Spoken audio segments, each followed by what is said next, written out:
During the summer of 1976, an American serial killer widely known as Son of Sam terrorized the streets of New York City. His notorious murders and letters led to one of the largest manhunts in New York's history. Born on June 1st, 1953, known as Son of Sam, but his real name is David Richard Berkowitz. At a very young age, he was told that he was adopted, and kids in school teased him of this. After he got into fights, his loving mother would take care of him. Because he wanted to be the center of his mother's attention, David killed his mother's parakeet.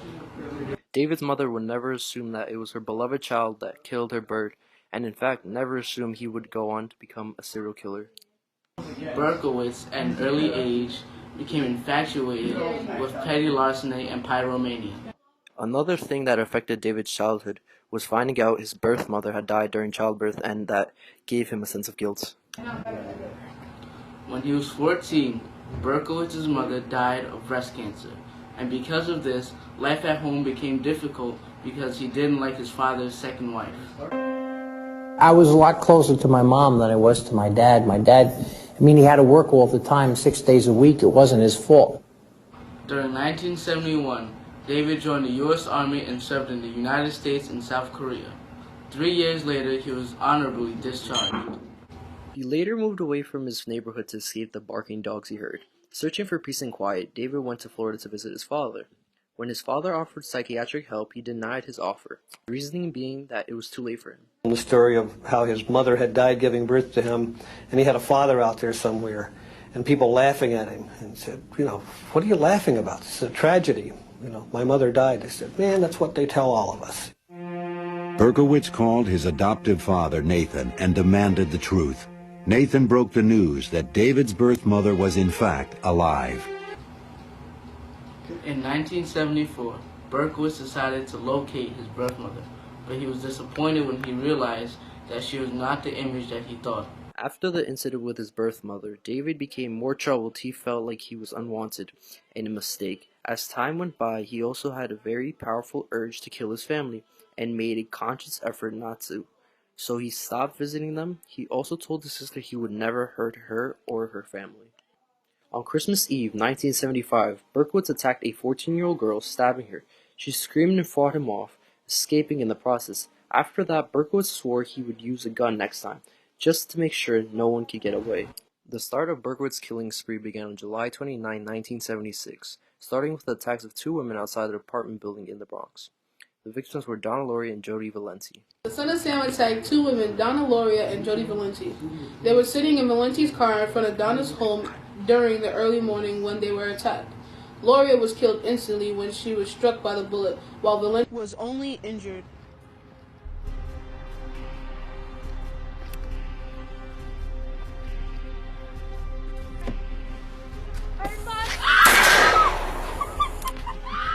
Donna's father, Mike Lauria, was already on his way downstairs taking Donna's poodle for a walk when he heard the gunshots. He then quickly ran the rest of the way.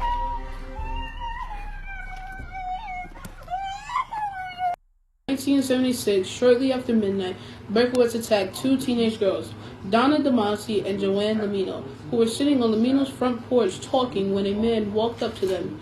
In a high-pitched voice, he started to ask for directions before taking out his gun and shooting them both. They survived, but Lamino was left. So then Judy called Ryan, and then Ryan called Ryan. I don't know what. Wait, hold on. Hello, ladies. How can I help you? I'm sorry, I'm a little lost. Can you help me get to... In their police investigation, they were able to identify the bullet, which came from an unknown .44 caliber gun. They were also able to make a sketch based on the girl's description. In each case, the killer used a gun similar to this, a modern version of the old .44 caliber pistol used in the days of the Wild West. 3 months later, the killer struck again in Queens, shooting Carl De Niro and Rosemary Keenan in a parked car. Their windows shattered and Keenan immediately started the car and drove off, only to realize when they got help they were shot at. And despite the bullet wound in De Niro's head, both survived the attack. After a few months of quiet, in January 1977, Berkowitz went out to kill again, going after another couple sitting together in a car at night, just peacefully trying to enjoy their night out. In January 1977, Berkowitz walked up to Christine Friand and John Deal, firing twice, striking Christine in the head. Later that day, she died from her injuries, while John Deal suffered only minor injuries. None of them saw their children. After the shooting, police were able to connect the dots with the previous shootings and concluded that they had a serial killer on their hand, who seemed to target young women with long and dark hair. That's what Son of Sam was after, girls with long hair, long brown hair. In 1977, a Virginia Voskorichin, a Columbian University student, was shot while walking home from class. She was shot many times, but ultimately died from the gunshot wound to her head.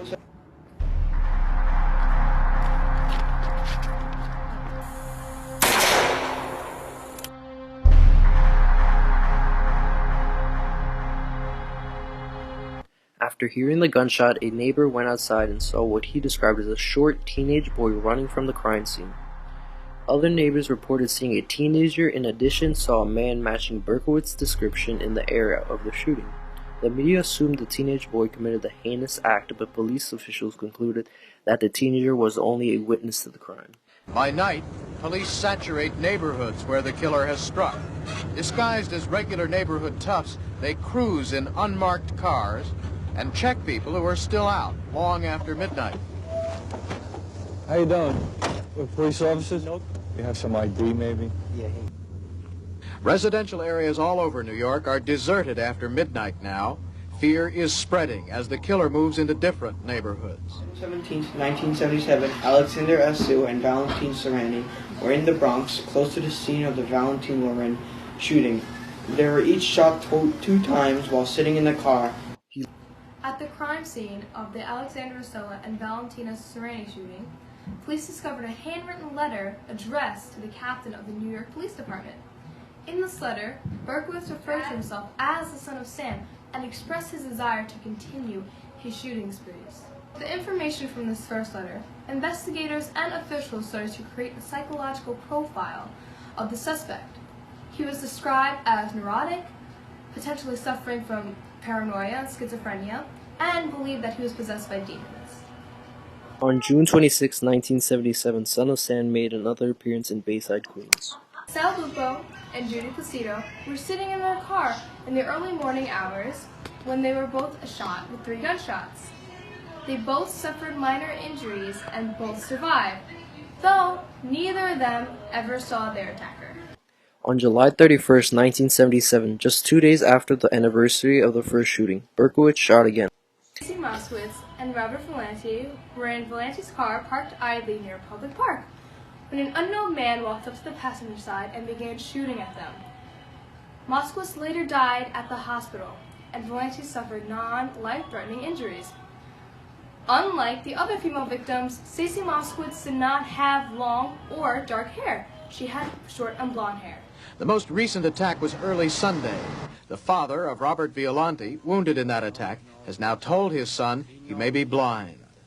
I gave him the news about his eyes yesterday, and he accepted it. He accepted it like a man. Bob, my son Robert, is more of a man than I could ever be. Stacey Moskowitz, a pretty 20-year-old blonde, became the 6th to die in the killer's string of attacks. At the hospital, her father was stunned. I still tell you, that's something very dear to me. Great kid. Miss Moskowitz died of massive brain damage. Her mother referred to that. And she would have been a vegetable had she lived. And my daughter loved life too much. And she would never have wanted it that way. And she lived with dignity, and she died with dignity. But most important, of the people, that an animal should snuff away a life of a young girl, blind a young boy, and has killed others, and will probably go on killing. An animal like this has to be caught. Berkowitz was arrested on August 10th. His first words to the officers were, "Well, you got me." I'm very pleased to announce that the people of the city of New York can rest easy this morning because of the fact that the police have captured a man whom they believed to be the son of Sam. This photograph of the man accused of killing 6 and wounding 7 was taken by police this morning. The composite on your right was the first of 5 released by the police over a year as they attempted to get the public's help in finding the maniac murderer. Police transported David Berkowitz from headquarters to Brooklyn Central Booking. For now, Berkowitz is formally charged for only the latest of the .44 caliber attacks. He's accused of second-degree murder, attempted murder, assault, and possession of a deadly weapon. Berkowitz claimed that his neighbor, Sam Carr, owned a Labrador Retriever who was allegedly possessed by a demon, and this demon commanded him to kill. 3 psychiatrists found Berkowitz mentally unfit to stand trial, but a 4th psychiatrist claimed he was sane. In court, Berkowitz was brought in blinking, sullen-faced at first, and in handcuffs. Berkowitz later confessed and pled guilty. He was given a sentence of 365 years. I feel so much safer about going out at night. It has been a tense, fear-filled year for New York's young women and their families. Now, things are getting back to normal. In 1990, Berkowitz was moved to Sullivan Correctional Facility, where he remains today. He will always be remembered as the son of Sam.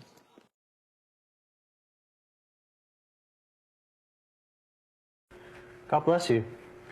Praise the Lord. Okay, see, now you're saying that. I mean, I've seen you in news pieces. Yeah. And I saw a strange smile on your face then. I wondered what it was. Now you're sitting here, we're talking, and you're saying, praise the Lord. Yes, that's right, because let me tell you, God has been so good to me. Going back, after killing 6 people, wounding 7, a year-long rampage in the New York City environment, one of the biggest manhunts in the history of New York. And that ended for you, and for a lot of people, August 10th, 1977, over 20 years ago. And this was about 11 days after the 6th person was killed, by your hand. Well, yeah, I know what you're saying. Yeah. And I was looking at that footage. And then for you, replay in your mind, is it still there for you, or is it just a gray, distant past? Well, the past, the scars of the past are always going to remain and haunt me, but I've given my life to Jesus Christ, and He has let me know in His Word that He's forgiven me completely. Son of Sam. There's been a lot of confusion about the name. Yeah. Who was the son of Sam? Who was Sam and the son of Sam? I, at one time, had gotten into Satan worship, and this entity, this demon, that was his name, and I had just allowed the devil. At one time, it was the foolish and stupidest thing I ever did in my life. I just let the devil take control of me. Back in 1975, 76, even before the crime started, I made a pact with the devil.